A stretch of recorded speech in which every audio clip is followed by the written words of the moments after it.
Salamlayıram mərkəzi müəllimlər. Sertifikasiya müsahibə 2026 izahlarımız davam edir. MİQ müsahibə üçün effektiv hesab edilir. Birinci sualımız belədir. Sizin fikrinizcə müasir müəllim necə olmalıdır? Müasir müəllim daim öz pedaqoji təcrübəsini təkmilləşdirməli, öz ixtisası haqqında yeniliklərdən xəbərdar olmalı, yenilikləri öyrənməli, öz innovativ fəaliyyətini formalaşdırmalıdır. Və bunu biraz da genişləndirərək deyə bilərik ki, müasir müəllim şagird yönümlü təlimi həyata keçirən bir müəllim olmalıdır. Öyrənmə prosesini təşkil edən bir fasilitator olmalıdır və həmçinin də şagirdin fərdi xüsusiyyətlərini nəzərə almalıdır.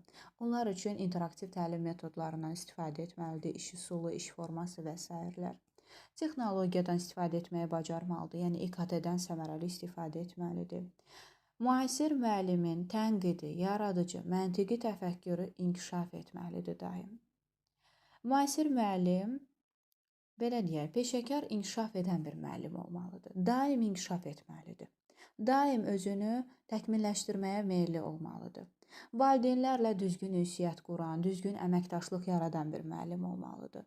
Və ən əsası, inklüziv təhsil prinsiplərinə də əməl edən bir müəllim olmalıdır ki, İnklüziv uşaqları da nəzərə almalıdır. Çünki təhsil hər kəs üçün əlçatan olmalıdır. Müasirlik deyəndə biz bunları nəzərə almalıyıq. Keçid alırıq ikinci sualımıza. Qrupla iş formasını təşkil edəndə nələrə diqqət edirsiniz? Biz bilirik ki, bizim 4 dənə iş formamız var. Tədris ili boyunca 4 iş formasının 4-ündən də mütəmadi istifadə edirik. Amma indi bizdən soruşur qruplarla iş forması. Qrupları məqsədə uyğun şəkildə formalaşdırırıq. Məqsədə uyğun necə? Hansı ki, tapşırığın məqsədi, qiymətləndirmə meyarları və vaxtı əvvəlcədən açıqlayırıq. Qrup üzvləri arasında özləri vəzifə bölgüsü aparmağına şərait yaradırıq. Lider kimi seçirlər, suallara cavab verən kim olacaq, düşünən tərəf kim olacaq və yaxud tapşırığı yazan tərəf kim olacaq, artıq bu vəzifəni özləri bölüşdürürlər. Müəllim burada sadəcə istiqamətləndirici dəstək verir. Yəni, fasilitasiya prosesini həyata keçirərək bələdçi rolunda çıxış edir. Yeri gələrsə məlumatla da təmin edə bilər. Və ən sonda qrupların təqdimatı təşkil edilir. Özünü qiymətləndirmə də burada aparıla bilər. Qarşılıqlı qiymətləndirmədən də istifadə edilə bilər. Zaten qrup işidirsə, burada yoldaş qiymətləndirməsi də təşkil edilə bilər. Əsas da qrup işində biz bir neçə bacarıq formalaşdırırıq.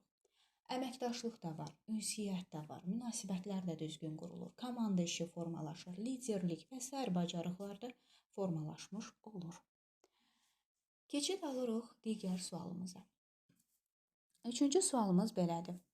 Formativ qiymətləndirmənin nəticəsi sizə gələcəkdə necə kömək edəcək? Formativ qiymətləndirmə ən uzun müddətli qiymətləndirmə hesab edilir. Şagirdin inkişafını təmin edən, məqsədə çatması üçün daim onu inkişaf etdirən bir qiymətləndirmədir. Nəinki şagirdə bilik öyrədib bacarığa çevirməsinə şərait yaradır, həmçinin real həyatı bacarıqlara sahib olmasına, sosial bacarıqları özündə formalaşdırmasına gətirib çıxarır. İndi bunun cavabı olaraq deyə bilərik ki, formativ qiymətləndirmənin nəticələri bir müəllim olaraq mənə şagirdlərin nailiyyət səviyyəsini, çətinliklərini, öyrənmə ehtiyaclarını müəyyən eləməyə imkan verir. Bu məlumatlar əsasında biz nə edirik? Dərslərimizi planlaşdırırıq. Düzdürmü? Strategiyalarımızı seçirik. Gələn dərsin üzərində qalaqmı, yoxsa yeni mövzunu keçəkmi? Hansı şagirdə necə yanaşmalıyıq, hər gün bunu da görmüş oluruq. Səmərəliliyi artırırıq, konstruktiv rəy veririk və yaxud digər rəy formalarından da istifadə edə bilərik ki, motivə edici, təsvir edici, korrekt edici, bunlardan da istifadə edərək şagirdin məqsədə çatması üçün şərait yaradırıq.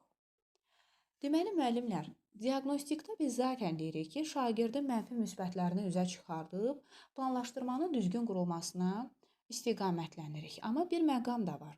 Formativdə də biz planlaşdırmamızda dəyişiklik edə bilərik. Şagirdlər əgər mövzunu mənimsəməyiblərsə, biz həmin dərsin üzərində qalacağıqsa, planlaşdırmamızda bir dəyişiklik edib, növbəti dərsi keçmədən köhnə dərsi möhkəmləndirib, mövcud biliklərlə əlaqələndirib, sonra yeni dərsi keçməyə yönəlirik. Ona görə də deyirik ki, formativ qiymətləndirmə birbaşa inkişaf yönümlü pedaqoji tələbinin riayət edilməsinə şərait yaradır. Formativlə summativ hər zaman inkişaf yönümlüyə aid edilir.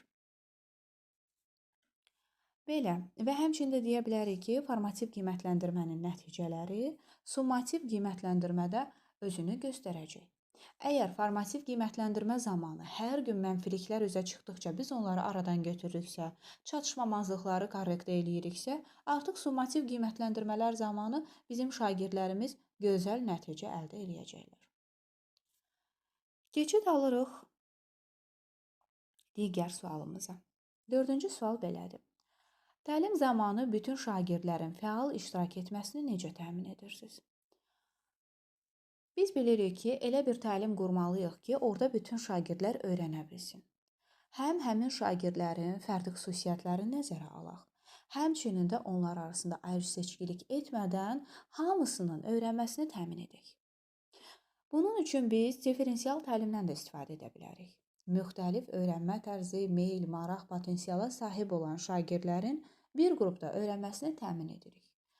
Meyli, marağı, potensialı və vako öyrənmə tərzlərini nəzərə alaraq təlim qururamsa, zaten orada bütün fərqli xüsusiyyətə malik olan şagirdlər öyrənəcək. Bunu başqa cür də cavablandırmaq olar. Bütün şagirdlərin fəal iştirakını təmin etmək üçün şagird yönümlü və interaktiv təlim metodlarından istifadə etməliyik.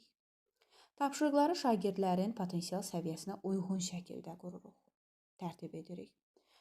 Və həmçinin də deyərik ki, hər bir şagirdə fikir bildirmək, öz fikrini ifadə etmək, fikirlərini əsaslandırmaq, açıq suallara cavab vermək, motive edici, əks əlaqələr qurmaq və formativ qiymətləndirmə vasitəsilə şagirdin inkişafını izləyərək onun fəal iştirak etməsini gətirib çıxara bilərik. Amma fəal iştirak üçün biz birinci şagirdi meyli, marağını nəzərə almalıyıq. Ən əsas da onun öyrənmə tərzləri. Əgər təlim onların başa düşülən tərzdə, onların başa düşəcəyi bir formada təqdim edilirsə, demək ki, orada ən zəif şagird belə öyrənəcək. Maraqlı bir təlim qurulmalıdır. Bəzən elə olur ki, müəllimlər oyun əsaslı təlimdən istifadə edir. Oyunlaşdırmadan istifadə edir. Bu o demək deyil, biz dərsdə oyun oynayırıq. Bəzən bunu müəllimlər yanlış anlayırlar. Bir neçə dəfə şərhlərdə də YouTube-da yazılıb.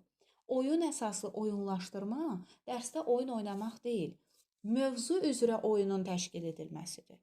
Məsələn, hər kəsə mövzunun bir hissəsi təqdim edilir.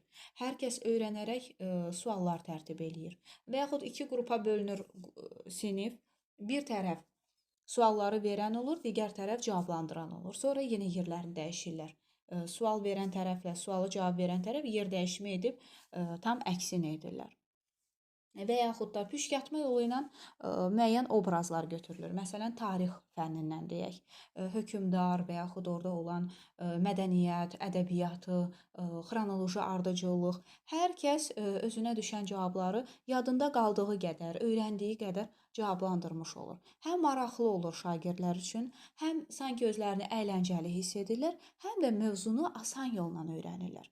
Bəs bu iş üsulları, texnikalar, strategiyalar nədən ötürüdür? Şagirdlərin başa düşəcəyi, yorulmadan, maraqla öyrənəcəyi bir təlimin qurulması üçün. İzlədiyiniz üçün təşəkkür edirəm. Dərslərimizə qeydiyyat davam edir. Möhtəşəm aksiyalarımız davam edir. Kollektivlə gələnlərə ən münasib qiymətlə hazırlıqlarımızın aksiyası təşkil edilib. Fərdi hazırlıqlara da qoşula bilərsiniz ki, hər kəsə münasib qiymətlər təqdim ediləcək. Bizim üçün əsas qazanc deyil, ən vacib olan müəllimlərin uğurudur. Buna görə də ən münasib qiymətlərlə təşkil etmişik ki, hər kəs hazırlaşıb yüksək nəticə əldə edə bilsin. Keçən ilki nəticələrlə tanış olmaq üçün də göstərilən nömrə ilə WhatsApp-da əlaqə saxlayaraq həm hazırlıqlar haqqında, həm də nəticələrimiz haqqında ətraflı məlumat əldə edə bilərsiniz. İzlədiyiniz üçün təşəkkür edirəm. Abunə olun, paylaşın və yeni izahlarımız gələcək.